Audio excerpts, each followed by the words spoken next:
দেখছেন কলকাতা টিভি, আপনাদের সঙ্গে রয়েছে ভাস্বতী। শুরু করছি 4টে 4 দিক। আর শুরুতে যে খবরে নজর রাখবো, ডায়মন্ড হারবার ও আসানসোলে বিজেপি প্রার্থীকে সাংবাদিক বৈঠক থেকে মোস্ট ওয়ান্টেডের পোস্টার দেখিয়ে কটাক্ষ তৃণমূলের।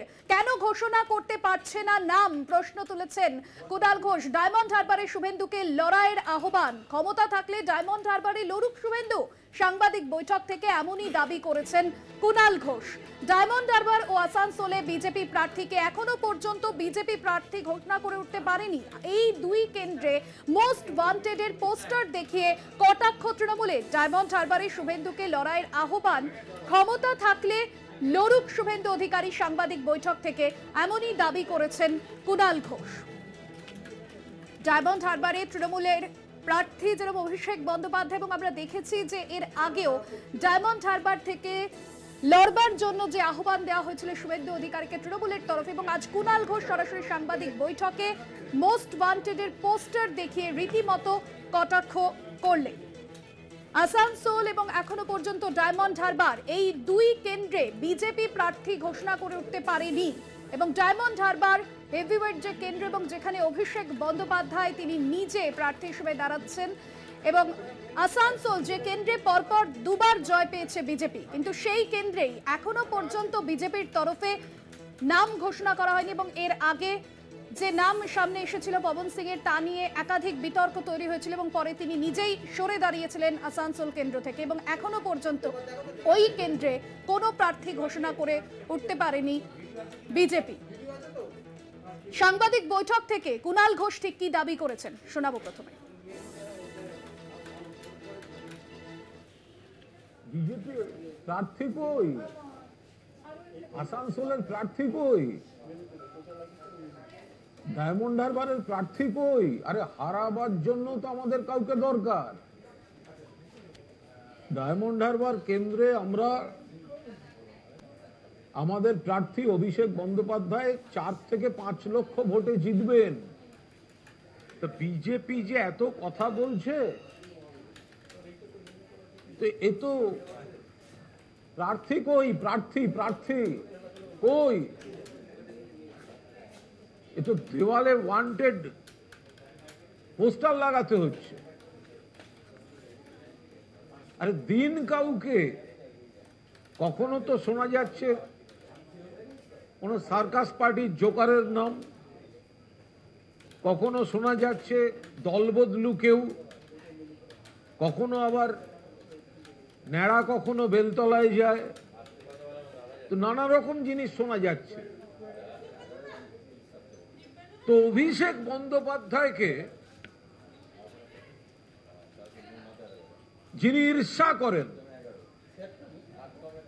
অভিষেক বন্দ্যোপাধ্যায়কে যিনি শয়নে স্বপনে জাগরণে সারাদিন ঘুম থেকে উঠে থেকে অভিষেক অভিষেক অভিষেক অভিষেক অভিষেক, আরে ক্ষমতা থাকলে শুভেন্দু অধিকারী দাঁড়ান না ডায়মন্ড হারবারে। আপনাদের শোনালাম সাংবাদিক বৈঠক থেকে কুণাল ঘোষ ঠিক কি চ্যালেঞ্জ ছুড়ে দিয়েছেন। ডায়মন্ড হারবার ও আসানসোলে বিজেপি প্রার্থীকে মোস্ট ওয়ান্টেডের পোস্টার দেখিয়ে কটাক্ষ তৃণমূলের।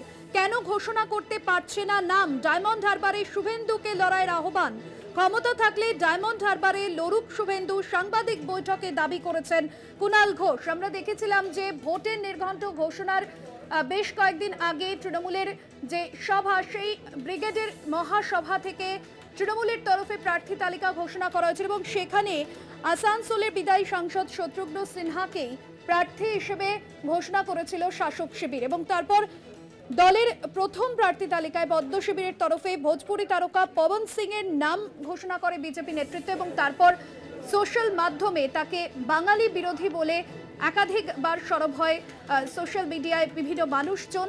এবং তারপর পবন সিং তিনি নিজে প্রার্থী পদ থেকে সরে দাঁড়ান, এবং এখনো পর্যন্ত সেখানে প্রার্থী ঘোষণা করে উঠতে পারেনি পদ্ম শিবির। ডায়মন্ড হারবার ও আসানসোলে বিজেপি প্রার্থী কে হতে চলেছেন এখনো পর্যন্ত কোনো নাম ঘোষণা করা হয়নি পদ্ম শিবিরের তরফে। মোস্ট ওয়ান্টেডের পোস্টার দেখিয়ে কটাক্ষ তৃণমূলের। কেন ঘোষণা করতে পারছে না নাম? ডায়মন্ড হারবারে শুভেন্দু অধিকারীকে লড়াইয়ের আহ্বান জানিয়েছেন কুণাল ঘোষ।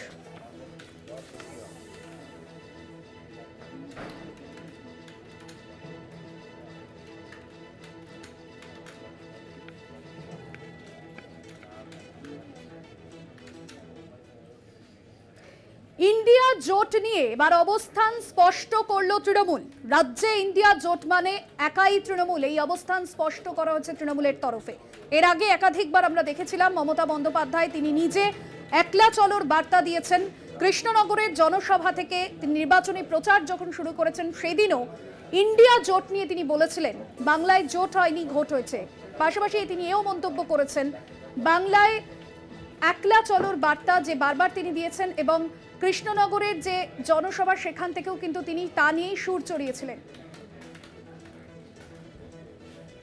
আজ সাংবাদিক বৈঠক থেকে কুণাল ঘোষ এ বিষয়ে কি বলেছেন শোনাবো। দিল্লিতে ইন্ডিয়া জোট আর বাংলায় Trinamool Congress means India alliance. বাংলায় তৃণমূল কংগ্রেস ইন্ডিয়া অ্যালায়েন্স। এখানে বিজেপির এজেন্টদের কোনো জায়গা নেই। এখানে কংগ্রেসকে আপনি ভোট দেবেন, সিপিএম কে আপনি ভোট দেবেন, বিজেপি তার লাভ পাবে, কারণ বিজেপি কে লড়ছে তৃণমূল কংগ্রেস। আমরা বলছি 42টায় 42টা। এই মুহূর্তে আমরা ফোন লাইনে যোগাযোগ করতে পেরেছি সিপিএম নেতা তন্ময় ভট্টাচার্যের সঙ্গে। আপনাকে স্বাগত কলকাতা টিভিতে। তন্ময় বাবু, যে সাংবাদিক বৈঠক থেকে যে মন্তব্য করেছেন কুণাল ঘোষ, যেখানে তিনি বলছেন যে বাংলায় ইন্ডিয়া জোট মানে তৃণমূল একাই তৃণমূল লড়বে, যে কথা আগেও মুখ্যমন্ত্রী বারবার বলেছেন, ইন্ডিয়া জোট নিয়ে এবার অবস্থান স্পষ্ট করেছে তৃণমূল। আপনার কি প্রতিক্রিয়া কুণাল ঘোষের এই মন্তব্যে?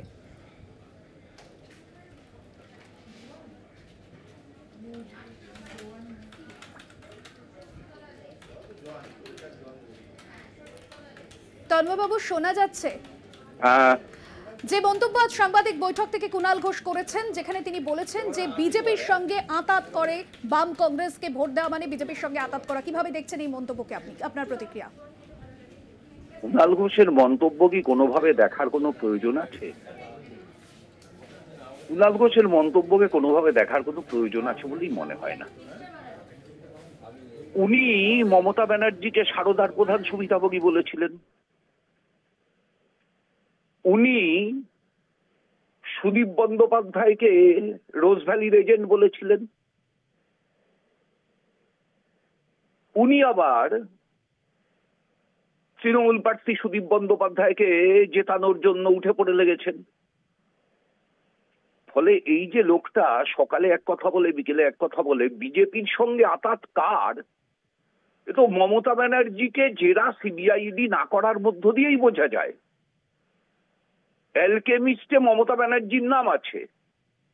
এতগুলো দুর্নীতি ইডি সিবিআই একাধিক জায়গায় মাথা পর্যন্ত পৌঁছানোর ক্ষেত্রে মমতা ব্যানার্জির নাম পেয়েছে। তো এ তো মমতা ব্যানার্জি নরেন্দ্র মোদীর সিটিং এর পরে সেটিং হয়েছে। অভিষেক ব্যানার্জি ছাড় পেয়ে যাচ্ছে নির্বাচনী প্রচার পর্যন্ত, অরবিন্দ কেজরিওয়াল মুখ্যমন্ত্রী হয়ে ছাড় পাচ্ছে না। লোকে বোঝে না কিভাবে কুণাল ঘোষ। তৃণমূলের সঙ্গে বিজেপির সেটিং আছে, এই সেটিং এ ইলেকটোরাল বন্ডের টাকা ভাগ হয়েছে, এই সেটিং এ পশ্চিমবাংলার লোকসভা আসন ভাগের চেষ্টা চলছে। জনগণের কাছে এটা স্পষ্ট হয়ে গেছে। কুণাল ঘোষ সেই সময় প্রলাপ বকছেন। বেশ, অনেক ধন্যবাদ জানাবো আপনাকে তন্ময়বাবু। তন্ময় ভট্টাচার্য সিপিএম নেতা ছিলেন আমাদের সঙ্গে ফোন লাইনে। আপনাদের আরো একবার শোনাবো সাংবাদিক বৈঠক থেকে বিষয় কুণাল ঘোষ ঠিক কি বলেছেন। দিল্লিতে ইন্ডিয়া জোট আর বাংলায় Trinamool Congress means India alliance. বাংলায় তৃণমূল কংগ্রেস ইন্ডিয়া অ্যালায়েন্স। এখানে বিজেপির এজেন্টদের কোনো জায়গা নেই। এখানে কংগ্রেসকে আপনি ভোট দেবেন, সিপিএম কে আপনি ভোট দেবেন, বিজেপি তার লাভ পাবে, কারণ বিজেপি কে লড়ছে তৃণমূল কংগ্রেস। আমরা বলছি 42টায় 42টা তৃণমূল কংগ্রেসকে ভোট দিন। সারা দেশে বিজেপি হারার প্রবণতায় আছে। ভোটের পর দিল্লিতে যে বিকল্প সরকার তৈরি হবে, সেই সরকারে অবিজেপি ধর্মনিরপেক্ষ গণতান্ত্রিক প্রগতিশীল সরকার গড়তে নিয়ন্ত্রকের ভূমিকা নেবে তৃণমূল কংগ্রেস।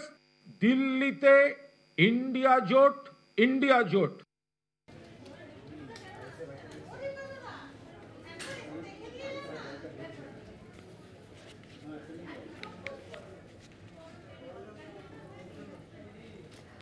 আর এবার যে খবরে নজর রাখবো, ডিসি সাউথ ওয়েস্টকে বদলি করলো নির্বাচন কমিশন। নির্বাচন কমিশনের কাছে যেরকম শান্তিপূর্ণ সুষ্ঠু নির্বাচন একটা চ্যালেঞ্জের বিষয়, সেখানে যখন নির্বাচন কমিশন নির্বাচনের নির্ঘণ্ট ঘোষণা করে, সেখানে কিন্তু সাংবাদিক বৈঠকে সে বিষয় স্পষ্ট করেছিলেন। সত্যসুন্দর ভট্টাচার্য প্রতিনিধি রয়েছেন ফোন লাইনে। সত্যসুন্দর, বিস্তারিত কি জানা যাচ্ছে বিষয়? সাউথ ওয়েস্ট ডিভিশনের ডিভিশনাল কমিশনার সৌম্য রায়কে সরালো নির্বাচন কমিশন। ইতিমধ্যেই কিন্তু বিজ্ঞপ্তি জারি করা হয়েছে এবং সেই বিজ্ঞপ্তিতে সৌম্য রায়কে, যিনি কলকাতা পুলিশের সাউথ ওয়েস্ট ডিভিশনের ডিভিশনাল কমিশনার ছিলেন, ডিসি পদমর্যাদায় ছিলেন, তাকে নির্বাচন প্রক্রিয়া থেকে অন্য কোনো প্রক্রিয়া থেকে দূরে রাখার কথা কিন্তু এই বিজ্ঞপ্তিতে জানানো হয়েছে। এর আগেও যখন বিধানসভা নির্বাচন ছিল, সেই বিধানসভা নির্বাচন চলাকালে তার আগেও কিন্তু এই সৌম্য রায়কে নির্বাচন কমিশন সরিয়েছিল।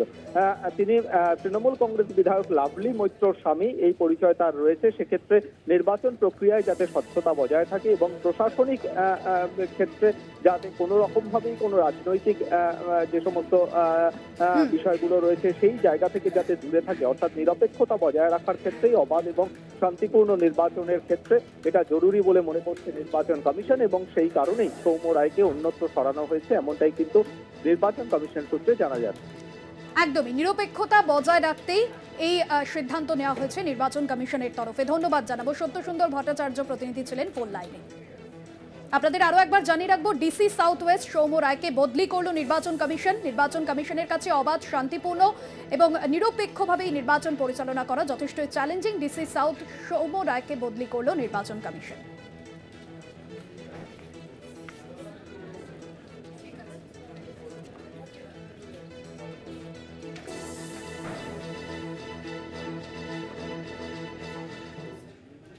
বাংলায় কি আইএসএফ একলা লড়ার পথে? বামেদের সঙ্গে আসন রফা এখনো পর্যন্ত চূড়ান্ত হয়নি। কংগ্রেসের সঙ্গে আইএসএফ এর কথা চূড়ান্ত নয়, আসন রফা চূড়ান্ত না হলে একাই লড়াই, এমনটাই জানিয়েছেন নওশাদ সিদ্দিকী। জাহাঙ্গীর হোসেন প্রতিনিধি রয়েছেন ফোন লাইনে। জাহাঙ্গীর, আগামী কয়েকদিনের মধ্যেই চূড়ান্ত সিদ্ধান্ত নেওয়া হবে, নওশাদ সিদ্দিকী তেমনটাই জানিয়েছেন। তবে তিনি এও বলেছেন যে ডায়মন্ড হারবার কেন্দ্র থেকে তিনি লড়তে আশাবাদী, এই আশা প্রকাশ করেছেন তিনি দলীয় অন্তরে। দেখতে পাই তাহলে আমরা যাদবপুর সহ বিভিন্ন জায়গাতে আমাদের যেগুলো প্রার্থী দেওয়ার মনস্থির।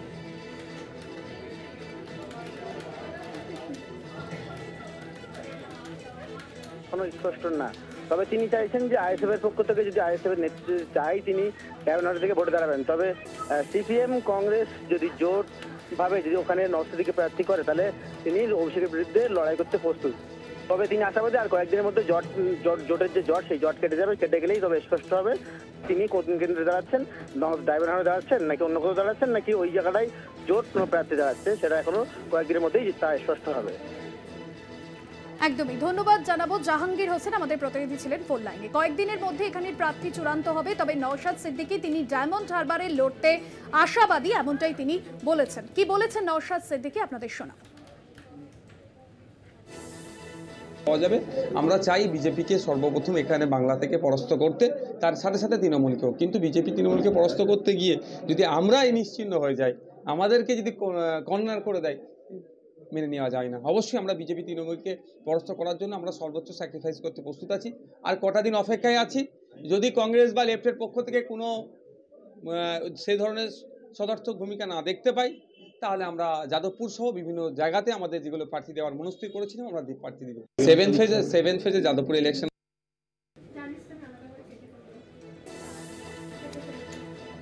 আপনাদের শোনালাম নওশাদ সিদ্দিকী তিনি ঠিক কি বলেছেন এবং যেখানে তিনি মন্তব্য করেছেন যে এখানে যেরকম কয়েকদিনের মধ্যেই প্রার্থী তালিকা চূড়ান্ত হবে, অর্থাৎ ডায়মন্ড হারবারে লড়তে আশাবাদী, এমনটাই কিন্তু তিনি জানিয়েছেন।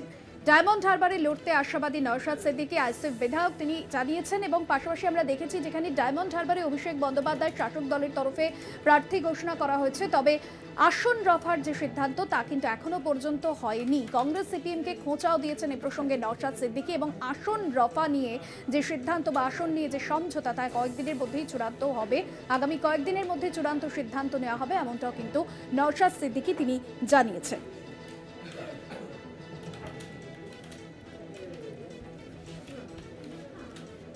কংগ্রেস সিপিএমকে খোঁচা নওশাদ সিদ্দিকীর, কংগ্রেস বাম পদক্ষেপ না করলে প্রার্থী তালিকা প্রকাশ করা হবে।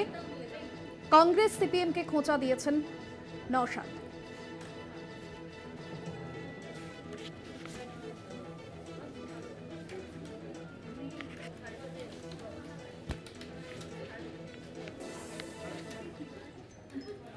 আরো 12 সময় এখন একটা বিরতির, ফিরছি বিরতির পর, সঙ্গে থাকুন। চারদিক নিয়ে ফিরে এলাম বিরতির পর, আর এবার যে খবরে নজর রাখবো, নির্বাচন কমিশনের স্ক্যানারে দিলীপ ঘোষ, তারপরেও ঝড় নিয়ে তার মন্তব্যের জেরে সরগরম রাজনৈতিক মহল। মঙ্গলবারও ঝড়কে সামনে রেখে রাজ্যের শাসক দলকে বিঁধলেন বর্ধমান দুর্গাপুরের বিজেপি প্রার্থী। কমিশনের স্ক্যানারে দিলীপ, বেফাস মন্তব্যের জেরে কমিশনের সেন্সরে বর্ধমান দুর্গাপুর কেন্দ্রের বিজেপি প্রার্থী দিলীপ ঘোষ। উত্তরবঙ্গের ঝড় নিয়েও দিলীপের মন্তব্যে দলের ভিতরে বাইরে বিতর্ক জোরালো হয়। ঝড় তো উত্তরবাংলা শুরু হচ্ছে, ঝড় ভোট ওদিক থেকে শুরু হচ্ছে, বিজেপির ঝড় শুরু হয়ে গেছে, তাতে লন্ডভন্ড হয়ে যাচ্ছে। কমিশনের নজরদারিতে রয়েছেন, ভোটের ময়দানে কিন্তু দাপুটে মেজাজেই ব্যাট হাঁকাচ্ছেন দিলীপ। মঙ্গলবার ফের ঝড়কে হাতিয়ার করে তৃণমূলকে বিঁধলেন বর্ধমান দুর্গাপুরের বিজেপি প্রার্থী। বিজেপি ঝড় করেছে নাকি? ঝড় হলেই টিএমসির একদম পোয়া বার, যা মাল আসবে ঝেড়ে ফাঁক করে দেবে। বন্যা হোক, ঝড় হোক, ভূমিকম্প, ওরা চায়, তাহলে কামাই হবে। সরকারের যারা আছে তাদের দায়িত্ব ওখানকার যারা ক্ষতিগ্রস্ত মানুষ তাদের কাছে দাঁড়িয়ে তাদেরকে মনোবল বাড়ানো, ক্ষতিপূরণ দিয়ে তাদেরকে আবার নিজের জীবনে ফিরিয়ে নিয়ে আসা। আমরা বিরোধী দল পার্টি আছি, আমরাও লোকের সঙ্গে আছি, কিন্তু কথায় কথায় মমতা ব্যানার্জি এত টাকা ফিরিস্তি, তত টাকা ফিরিস্তি, এত টাকা ক্ষতি হয়ে গেছে, এইসব বলতে থাকেন, কিন্তু মানুষের কাছে কিছু পৌঁছয় না। আইলার ঝড় হলো, আমফানের ঝড় হলো, টাকা এলো কেন্দ্র থেকে, কার অ্যাকাউন্টে গেল? টিএমসির কর্মীদের অ্যাকাউন্টে। প্রধান, উপপ্রধান, তার বউ, তার শালা, ভাগ্নে, তাদের চলে গেল। যারা বাড়ি ভেঙেছে তারা কিছু করল না। এবার যেন তা না হয়, এই ঝড়কে কেন্দ্র করে কামাতে শুরু করলো টিএমসি, এরম যেন না হয়। দিলীপের কটাক্ষের পাল্টা জবাব তৃণমূলের। অসাংবিধানিক, অগণতান্ত্রিক, কুরুচিকর কথা বলায় দিলীপবাবুর কৃষ্টি সংস্কৃতি, তিনি সেটাই করছেন। তা না হলে একটা প্রাকৃতিক ঝড়কে কেউ বিজেপির ঝড় বলে? আপনারা খুব ভালো মতো জানেন, দিলীপবাবুও খুব ভালো মতো জানেন, জামফান থেকে, বুলবুল থেকে, জজ থেকে যখন এক একটা প্রাকৃতিক দুর্যোগ ঘটেছে, তখন মমতা ব্যানার্জি দুর্গতদের পাশে দাঁড়িয়েছেন। কেন্দ্রীয় সরকার সেখানেও প্রতিহিংসা পরায়ণতার কারণে সহযোগিতা করেনি। এর আগে আমফান ঝড়ের ত্রাণ নিয়েও দুর্নীতির অভিযোগে বিদ্ধ হয় শাসক দল। তৃণমূল যে অভিযোগকে বরাবরই অস্বীকার করে এসেছে। কলকাতা টিভি। দিলীপ ঘোষ আছেন, দিলীপ ঘোষেই আবারও বিস্ফোরক মন্তব্য দিলীপ ঘোষের। তৃণমূলের বিরুদ্ধে আমি লড়াই করেছি। পশ্চিমবঙ্গে কে লড়াই করেছে? নাম না করে কাদের দিকে ইঙ্গিত দিলীপ ঘোষের? রাজ্য রাজনীতিতে ফের শোরগোল। নির্বাচনী প্রচারে গিয়ে একের পর এক বিস্ফোরক মন্তব্য করেছেন দিলীপ ঘোষ। আবারও কি বেফাস মন্তব্য দিলীপ ঘোষের, শোনাবো।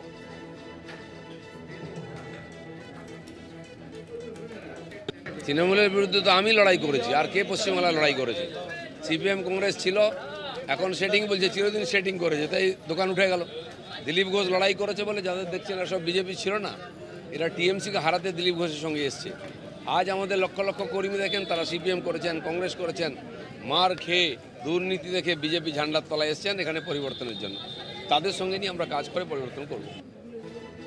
চন্দন সেনগুপ্ত রয়েছেন আমাদের প্রতিনিধি। চন্দন, নির্বাচন কমিশনের তরফে তাকে শোকজ নোটিশ দেওয়া হয়েছে, কেন্দ্রীয় নেতৃত্ব তারা তাকে সতর্ক করছে, এবং তারপরেও আবারও বেফাস মন্তব্য। ঠিক কাঁদের ইঙ্গিত করতে চাইলেন দিলীপ ঘোষ এই মন্তব্যের পরিপ্রেক্ষিতে? দেখো, একদমই যে দিলীপ ঘোষ কিন্তু তার নিজের স্বমহিমাতেই রয়েছেন, যে পরপর দুটো শোকজের নোটিশ, একটা দলের তরফ থেকে, অপরটি হচ্ছে নির্বাচন কমিশনের তরফ থেকে। তারপরেও কিন্তু তিনি অবিচল, তিনি সেই নিজের স্বভাব সিদ্ধি ভঙ্গিমাতে আজকেও সেই একই বললেন, মন্তব্য করলেন। যে মন্তব্য করলেন সেই মন্তব্যটা হচ্ছে দলে থেকেই তিনি দলকে আজকে প্রতিষ্ঠা করেছেন এবং তিনি যখন এই লড়াইয়ে নেমেছিলেন তখন দলে কেউ ছিল না। এই ইঙ্গিতটা কিন্তু দিলেন নাম না করে তাদেরই দলের দুই নেতার বিরুদ্ধে, এক শুভেন্দু এক সুকান্ত মজুমদার, এমনটাই মনে করছেন বিরোধী শিবির। এর ফলেই কিন্তু রাজনৈতিক একটা চর্চা শুরু হয়েছে ইতিমধ্যেই রাজ্য জুড়ে। ধন্যবাদ চন্দন সেনগুপ্ত প্রতিনিধি ছিলেন ফোন লাইনে। তৃণমূল নেতা জয়প্রকাশ মজুমদার এই মুহূর্তে আমাদের সঙ্গে টেলিফোন লাইনে রয়েছেন। ফের বিস্ফোরক মন্তব্য করেছেন দিলীপ ঘোষ। তিনি বলছেন তৃণমূলের বিরুদ্ধে আমি লড়াই করেছি, নইলে পশ্চিমবঙ্গে আর কে লড়াই করেছে। কিভাবে দেখছেন এই মন্তব্যকে আপনি, আপনার প্রতিক্রিয়া? না, এই বিষয়ে আমি দিলীপ ঘোষের যে মন্তব্য বা যে বক্তব্য তাকে অনেকটাই সমর্থন করি এবং আমি এইটুকুনি বলতে পারি যে এখনকার যে বিজেপির নেতৃত্ব আছে তাদের কেউই রাজনৈতিকভাবে বলুন অন্যভাবেও বলুন তারা লড়াইয়ের ময়দানে আগে ছিল না। সে যদি সুকান্ত মজুমদারই বলেন কিংবা শুভেন্দু অধিকারী বলেন, এরা সেই অর্থে দিলীপ ঘোষ যেভাবে বিজেপির হয়ে বিজেপিকে প্রতিষ্ঠিত করার জন্য এই রাজ্যে লড়াই করেছেন, সেই ক্ষেত্রে এদের কোনো রকম এই শুভেন্দু কিংবা সুকান্ত এখনকার যারা বেশি ক্ষমতাশীল হয়ে উঠেছে তাদের যে নগণ্য তাদের লড়াই, নগণ্য, তাদের সেই জায়গায় নেই। দিলীপ ঘোষের এইটুকুনি বক্তব্য সমর্থনযোগ্য। বেশ, অর্থাৎ দিলীপ ঘোষের মন্তব্যকে আপনি সমর্থন করছেন। ধন্যবাদ জানাবো জয়প্রকাশ বাবু। তৃণমূল নেতা জয়প্রকাশ মজুমদার ছিলেন আমাদের সঙ্গে।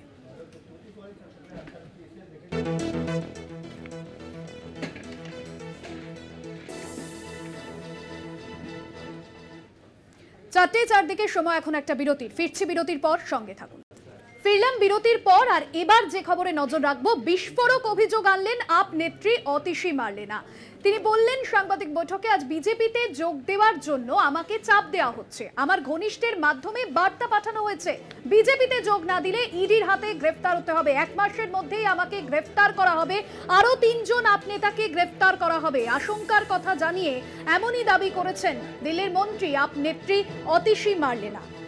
বিজেপিতে যোগ না দিলে আমাকেও গ্রেফতার করবে ইডি, মঙ্গলবার এমনই দাবি করলেন দিল্লির মন্ত্রী তথা আম আদমি পার্টির নেত্রী অতিশী মার্লেনা। তবে শুধু তিনি একা নন, আরো 3 আপ নেতা গ্রেফতার হতে পারে বলে জানিয়েছেন দিল্লির মন্ত্রী। এবং যেমনটা তিনি বলেছেন যে আমি জানতে পেরেছি শীঘ্রই আমার বাসভবনে ইডি অভিযান চালাবে এবং তারপর আমাকে গ্রেফতার করা হবে। সোমবারই ইডি আদালতে জানিয়েছে তদন্তে সহযোগিতা করছেন না অরবিন্দ কেজরিওয়াল। আবগারি দুর্নীতি মামলায় তাকে গ্রেফতার করা হয়েছে এবং যেখানে অতিশী অভিযোগ করেছেন যে ব্যক্তিগত পরিসর থেকে আমার সঙ্গে যোগাযোগ করা হয়েছে বিজেপিতে যোগ দেওয়ার জন্য এবং আমাকে বলা হচ্ছে যে যদি বিজেপিতে যোগ না দেওয়া হয় তাহলে গ্রেফতার করা হবে এবং আরো 3 জন আপ নেতাকে গ্রেফতার করা হবে। ঠিক কি বলেছেন অতিশী, আপনাদের শোনাব। भारतीय जनता पार्टी ने मेरे बहुत व्यक्तिगत करीबी व्यक्ति के माध्यम से मुझे भारतीय जनता पार्टी ज्वाइन करने के लिए अप्रोच किया। मुझे ये कहा गया कि या तो मैं भारतीय जनता पार्टी ज्वाइन कर लूं, अपना पॉलिटिकल करियर बचा लूं, अपना पॉलिटिकल करियर बढ़ा लूं, और अगर भारतीय जनता पार्टी नहीं ज्वाइन करी तो आने वाले 1 महीने में ईडी द्वारा मुझे गिरफ्तार कर लिया जाएगा। प्रधानमंत्री नरेंद्र मोदी जी और भारतीय जनता पार्टी ने अपना मन बना लिया है कि आम आदमी पार्टी को और उसके सभी नेताओं को अब वो कुचलना चाहते हैं, खत्म करना चाहते हैं। आने वाले 2 महीने में लोकसभा चुनाव से पहले वो आम आदमी पार्टी के 4 और नेताओं को गिरफ्तार करने वाले हैं। वो मुझे गिरफ्तार करेंगे, वो सौरभ भारद्वाज को गिरफ्तार करेंगे, वो दुर्गेश पाठक को गिरफ्तार करेंगे और वो राघव चड्ढा को गिरफ्तार करेंगे।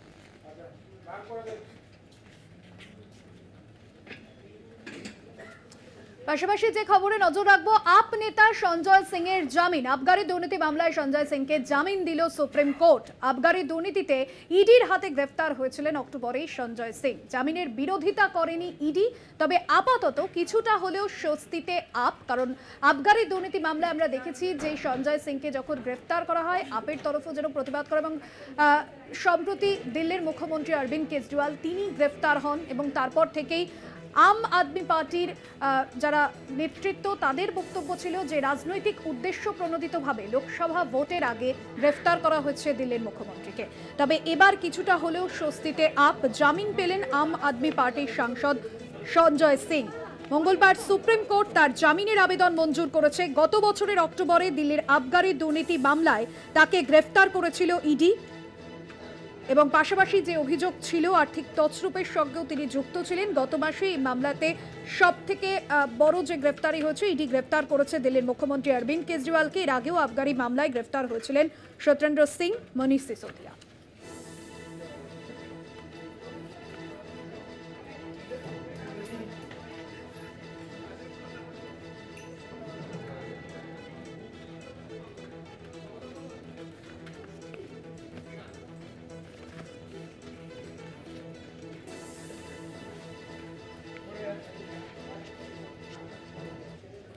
আর এবার সরাসরি নজর রাখবো চালসায় বৃদ্ধাশ্রমে মুখ্যমন্ত্রী মমতা বন্দ্যোপাধ্যায়।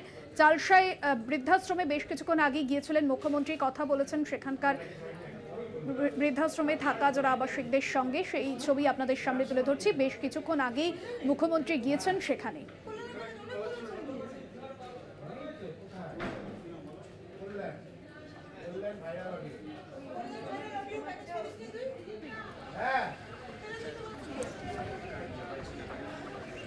পানি প্রবলেম আছে কি নাম তোমার, কোন ক্লাসে পড়ো, কোন স্কুলে,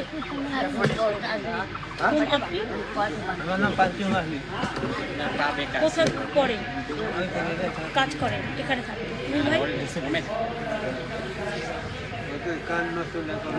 ও ঠিক है, मशीन मिल जाएगा। তুমি কি করো ভাই, পড়াশোনা না হোমে কাজ করো? তুমি? আমার নাম কিষান মুন্ডা। তুমি কি করো? পড়াই। পড়াই? কোন ক্লাস পড়াও? 10। বাহ, ভেরি গুড। তুমি পেছনে কাজ করো। তোমার নাম? আর তোমার নাম? আপনি এখানে থাকেন? আপনি ওখানে থাকেন? কেউ নাই আপনার? এখানেই থাকে। आप भी इधर में रहते हो? আপনি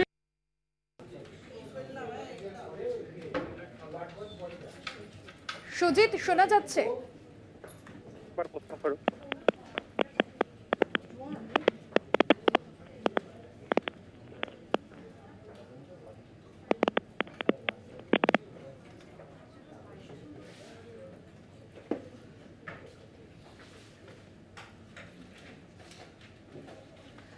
সুজিত, জানতে চাইবো, চালসায় বৃদ্ধাশ্রমে যান মুখ্যমন্ত্রী, বেশ কিছুক্ষণ সেখানকার মানুষজনের সঙ্গে সময় কাটান, তিনি কি বললেন মুখ্যমন্ত্রী?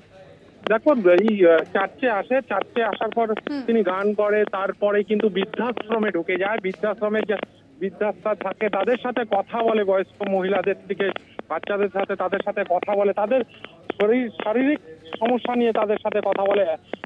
প্রত্যেকের সাথে কিন্তু তাদের শারীরিক কি সমস্যা আছে, তারা কেমন আছে, কি অসুবিধা আছে সেগুলো নিয়ে কিন্তু কথা বলে। একদমই সুজিত, বোঝাই যাচ্ছে একদমই অন্য মেজাজে দেখা যায় মুখ্যমন্ত্রী মমতা বন্দ্যোপাধ্যায়কে। ধন্যবাদ সুজিত।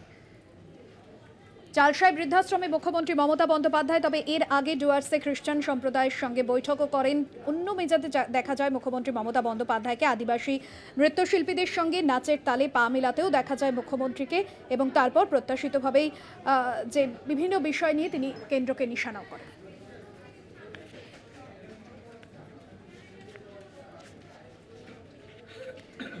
ঝড়ের ধাক্কা সামলে ধীরে ধীরে স্বাভাবিক ছন্দে ফেরার চেষ্টা করছে উত্তরবঙ্গ। বহু মানুষ তারা ঘর বাড়ি হারিয়ে দিশেহারা অবস্থায় রয়েছেন। প্রশাসনের তরফে যেরকম সাহায্যের হাত বাড়িয়ে দেওয়া হয়েছে, পাশাপাশি সামর্থ্য অনুযায়ী অনেকেই নিজেদের ঘর বাড়ি সারিয়ে নেওয়ার কাজ শুরু করেছেন। মাত্র কয়েক মিনিট, নিমেষের মধ্যে তছনছ হয়ে যায় এলাকা। তুমুল ঝড়ে লন্ডভন্ড হয় ঘরবাড়ি, রাস্তাঘাট।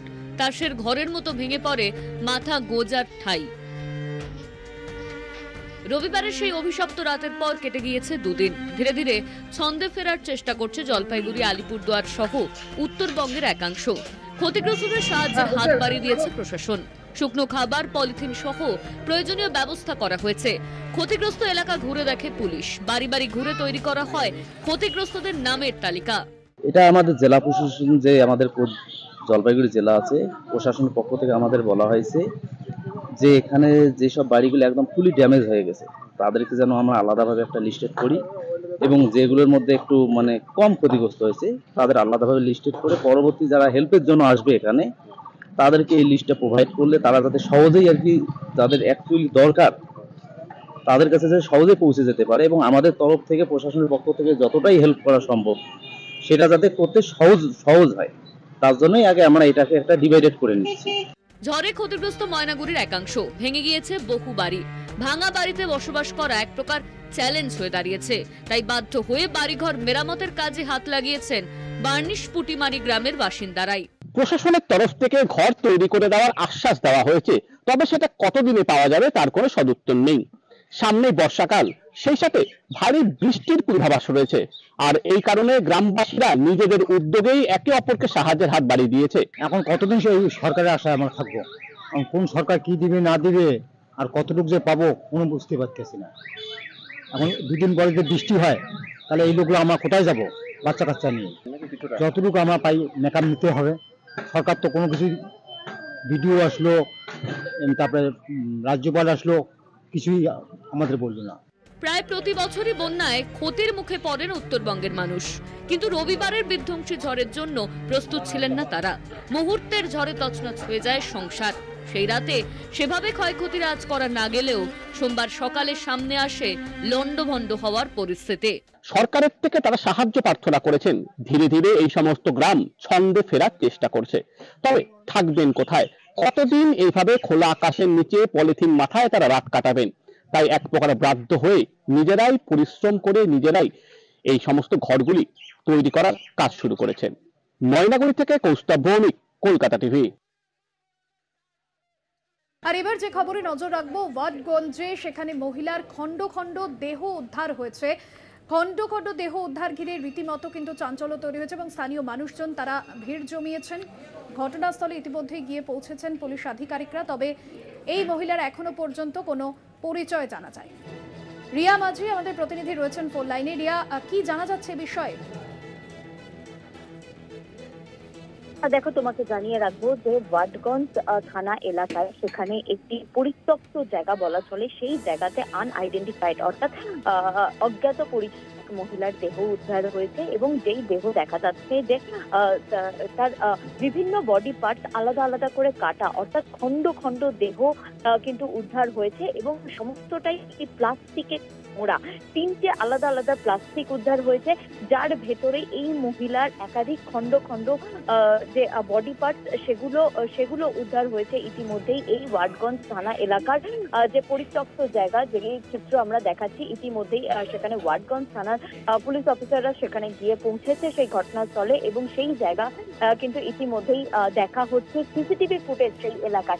কারণ তোমাকে জানিয়ে রাখছে, পুলিশের যেটা প্রাথমিক অনুমান করা হচ্ছে যে যেহেতু পোকা গলা সেই দেহর গুলো, যে খণ্ড খণ্ড দেহগুলো, এবং সেই কারণের জন্য পুলিশ অনুমান করছে যে বাইরে থেকে কেউ এসে প্লাস্টিকে মুড়ে, যেহেতু এই পরিত্যক্ত জায়গা, সেখানে ফেলে দিয়ে গিয়েছে এবং সেই কারণের জন্য সেই যে থানা এলাকার যেসব সিসিটিভি স্পট, সেই পিওর যেসব আশেপাশের যে সিসিটিভি সেগুলো কিন্তু খতিয়ে দেখা।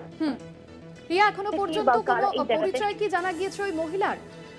দেখো, এখনো অব্দি কোনো পরিচয় জানা যায়নি। পাশাপাশি তোমাকে জানিয়ে রাখবো যে আশেপাশে থানার কোনো রকম মিসিং ডায়েরি ছিল কিনা, কোনো মহিলা মিসিং রয়েছে তদন্ত স্বার্থে পুলিশ খতিয়ে দেখছে এবং পাশাপাশি সিসিটিভি ফুটেজ দেখা হচ্ছে সেই এলাকার যে কেউ এই জায়গায় এসেছিল কিনা এবং সে কোনো জিনিস হাতে করে এনেছিল বা গাড়িতে করে এনে মরার গাড়ি ফেলে দিয়ে কেউ গিয়েছিল কিনা, এই পুরো বিষয়টা কিন্তু একদিকে যেমন সিসিটিভি থেকে দেখা হচ্ছে, অন্যদিকে কিন্তু তদন্তকারী বিভিন্ন থানাকে খবর দেওয়া হয়েছে। কলকাতা পুলিশ জুরিসডিকশন প্লাস হচ্ছে কলকাতা পুলিশের বাইরে যে অ্যাডজয়নিং যে জায়গাগুলো রয়েছে সেই জায়গাগুলোতেও কিন্তু খোঁজ চালানো ছিল কিনা।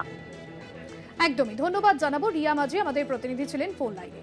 ওয়াটগঞ্জে এক মহিলার দেহ উদ্ধার, 3টি প্যাকেটে এক মহিলার খণ্ড খণ্ড দেহ উদ্ধার এবং গোটা ঘটনার তদন্ত শুরু করেছে ওয়াটগঞ্জ থানার পুলিশ।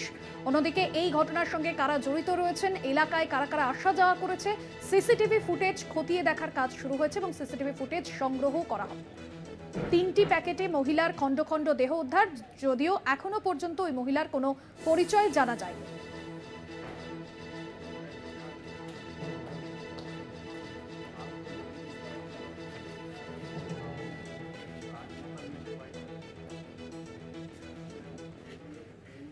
ভোট প্রচারে রাজ্যের বিরোধী দলনেতা শুভেন্দু অধিকারী, ক্যানিংয়ে ভোট প্রচারে শুভেন্দু অধিকারী। ইতিমধ্যেই ভোট প্রচার যেরকম শুরু হয়েছে বিভিন্ন রাজনৈতিক দলের তরফে, সামনেই লোকসভা নির্বাচন আর তার আগে শাসক বিরোধী যুযুধান দুই পক্ষ তারা প্রচার শুরু করেছেন।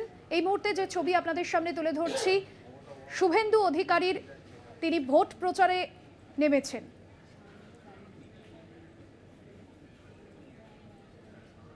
ক্যানিংয়ের রোড শো শুভেন্দু অধিকারীর দলীয় কর্মী সমর্থকরা রয়েছেন সেখানে। ভোট প্রচারে শুভেন্দু অধিকারী ক্যানিংয়ে।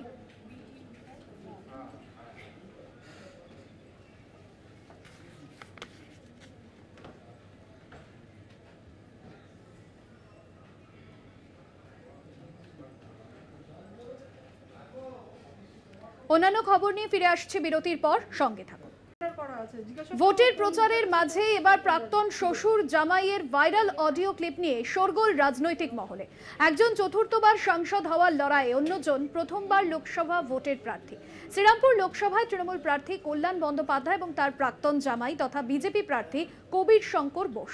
তৃণমূল এবং বিজেপি যুযুধান দুই শিবিরের লোকসভা প্রার্থীর ফোনে কথোপকথন বলে দাবি করে একটি অডিও বার্তা ছড়িয়ে পড়তেই হইচই শ্রীরামপুরে, যদিও দুজনেই এই অডিও ক্লিপ ভুয়ো বলে দাবি করেছেন। একসময় শ্বশুর জামাইয়ের সম্পর্ক, এখন প্রাক্তন। তবে শ্রীরামপুর লোকসভা নির্বাচনে একে অপরের যুযুধান প্রতিপক্ষ। সেই অর্থে রাজনৈতিক সম্পর্কে জড়িয়েছেন দুজন, কল্যাণ বন্দ্যোপাধ্যায় এবং কবির শঙ্কর বোস। একজন চতুর্থবার সাংসদ হওয়ার লড়াইয়ে, অন্যজন প্রথমবার লোকসভা ভোটের প্রার্থী। প্রাক্তন শ্বশুর জামাইয়ের একটি অডিও ক্লিপ ভাইরাল, আর তা নিয়েই ভোটের বাজারে শোরগোল। হ্যালো, নমস্কার কবির, আমি কিন্তু খুব চাপে আছি, টিকিটটা নাও, অনেক অসুবিধা আছে, যা দরকার করো, এসে মালটা নিয়ে যায়, কুড়ি পৌঁছে দিতে হবে, তো জানো না জান, চিন্তা নেই, জানতে পারবে না। তৃণমূল এবং বিজেপি দুই শিবিরের লোকসভা প্রার্থীর ফোনালাপ সমাজ মাধ্যমে ভাইরাল, হইচই শ্রীরামপুরে। দুই প্রার্থী যদিও অডিও ক্লিপ ভুয়ো বলে দাবি করেছেন। এটা একদম ফলস। কেউ এটা উদ্দেশ্য প্রণোদিত, অন্য কোনো বিরোধী রাজনৈতিক দল উদ্দেশ্য প্রণোদিতভাবে এটা করেছে আমার নামে বদনাম করার জন্য। হ্যাঁ, আমি তিনবারের সাংসদ, এইবারই এই প্রথম দেখছি এই সমস্ত নোংরামি হচ্ছে। রিটার্নিং অফিসারের কাছে কমপ্লেন করে দিয়েছি, আমি ওই সিপি চন্দননগর কমিশনারেটের কাছেও কমপ্লেন করে দিয়েছি। আমি তাদেরকে ইনভেস্টিগেশন করতে বলেছি এবং যারা করেছে তাদের বিরুদ্ধে পদক্ষেপ নিতে বলেছি। আমি পোর্টালটার এগেইনস্টে আমি কমপ্লেন করছি, অথরিটিজের কাছে তদন্ত হওয়া উচিত, যারা কারা এমনি অপপ্রচার করছে, এমনি টাইপস অফ নোংরা রাজনীতি করছে। আর ইলেকশন কমিশনকে অনুরোধ করব, আপনারা ইমিডিয়েটলি এটাকে টেক ডাউন করে এটা পুরোপুরি মিথ্যা অপপ্রচার, এর এগেইনস্টে ব্যবস্থা নিন। প্রাক্তন শ্বশুর জামাই পরস্পরের বিপক্ষে, প্রতিদ্বন্দ্বীর বিরুদ্ধে গলা চড়াচ্ছেন একে অপরে। কিন্তু ভোটের বাজারে ভেসে ওঠা অডিও ক্লিপ বিতর্কে একসুরে কথা বলছেন দুই প্রতিপক্ষ। হুগলি থেকে পলাশ চক্রবর্তীর রিপোর্ট, কলকাতা টিভি। শিলভদ্র ও সুজনকে হেরো মাস্টার বলে কটাক্ষ করা হয়েছে এবং কটাক্ষ সৌগত রায়। সৌগতকে পাল্টা আক্রমণ সুজন শিলভদ্রের। দমদম লোকসভা কেন্দ্রের শাসক বনাম বিরোধী প্রার্থীর তরজায় সরগরম দমদমের রাজনীতি। দমদমে চড়ছে রাজনীতির পারদ। সৌগত রায়ের মুখে হেরো মাস্টার। এপ্রিলের শুরুতেই দক্ষিণবঙ্গে দাবদাহ, সঙ্গে চড়ছে রাজনীতির পারদ। 3 প্রার্থীর বাকযুদ্ধে সরগরম দমদম লোকসভার রাজনীতি। শিরোনামে দমদম, প্রফেসরের মুখে হেরো মাস্টার, আর তা নিয়ে সরগরম রাজনীতি। দমদম লোকসভা কেন্দ্রে তৃণমূল কংগ্রেস প্রার্থী সৌগত রায়, তাঁর প্রতিদ্বন্দ্বী বিজেপির শিলভদ্র দত্ত, সিপিএম এর সুজন চক্রবর্তী। তা হঠাৎ করে কেন সৌগত রায়ের মুখে হেরো মাস্টার মন্তব্য? শিলভদ্র তো হেরো মাস্টার, সুজন চক্রবর্তী তাই। ওরা বেশি বক্তৃতা কেন দিচ্ছে? শিলভদ্র বেচারি অ্যাসেম্বলি ইলেকশনে 28,000 ভোটে হেরে গিয়েছে। যে অত ভোটে হারে সে আশা করে, আশা করাটা ঠিক আছে, কিন্তু আশার তো একটা বেসিস থাকবে। শিলভদ্র কোনো আশার বেসিস নেই। সৌগত বাবুর মানুষের কাছে যাবার দম নেই, সেই কারণে হয়তো সব বলছেন।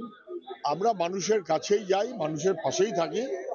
ঘরের মধ্যে বসে লুকিয়ে লুকিয়ে কাজ, থ্যাংক ইউ, এসব আমাদের কাজ না।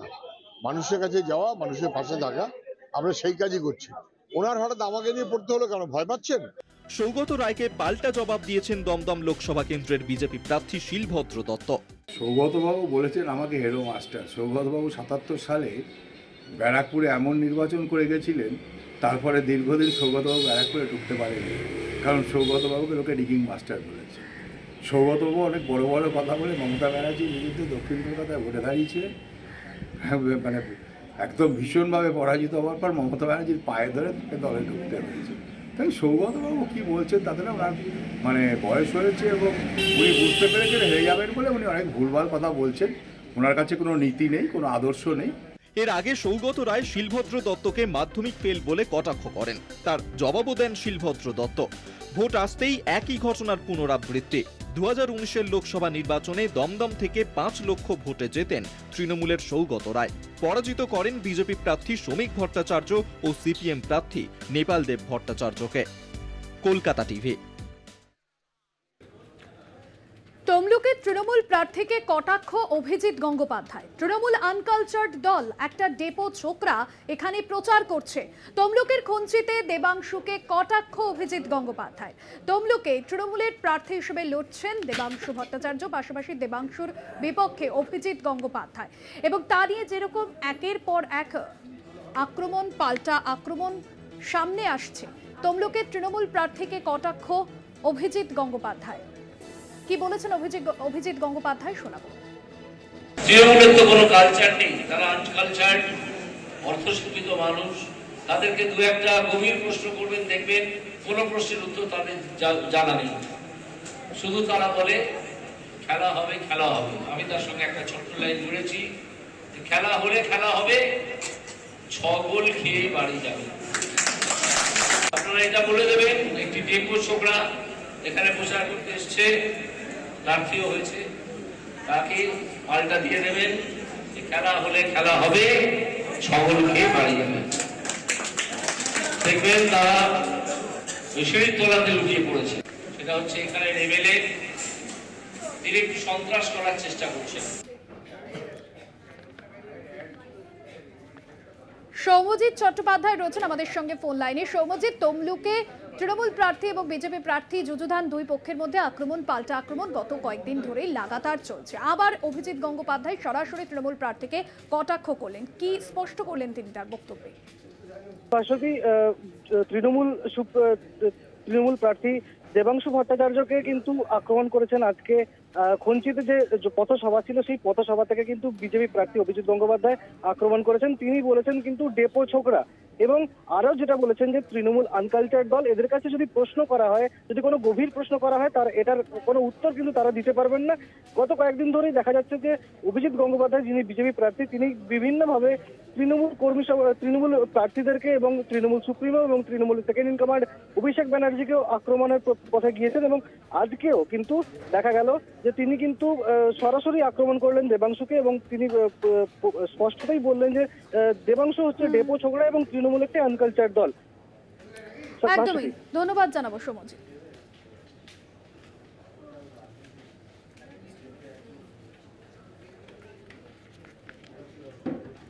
পাশাপাশি নন্দকুমারের বিধায়ক সুকুমার দেকে হুঁশিয়ারি দিয়েছেন অভিজিৎ গঙ্গোপাধ্যায়। এখানকার বিধায়ক সন্ত্রাস করার চেষ্টা করছে, ঠিক এভাবে অভিজিৎ গঙ্গোপাধ্যায় তিনি নন্দকুমারের বিধায়ক সুকুমার দেকে হুঁশিয়ারি দিয়েছেন।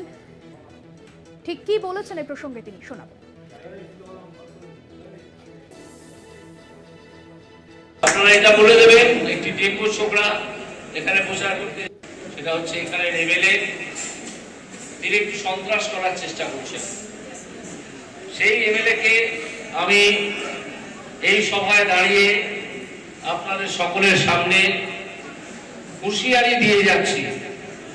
আবার আমি কথাটা রিপিট করছি, সেই এমএলএ কে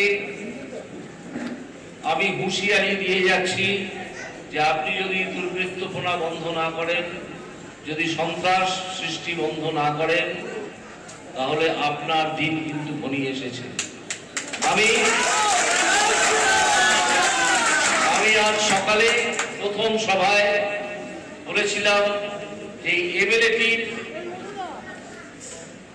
ব্যক্তিগত সম্পত্তি, যার সঙ্গে তার উপার্জনের কোনো মিল নেই, সেটা আমাদের জানা দরকার। আপনারা শুনে নিশ্চয়ই আশ্চর্য হবেন না যে সেই তালিকাটা আমার কাছে এসে গেছে।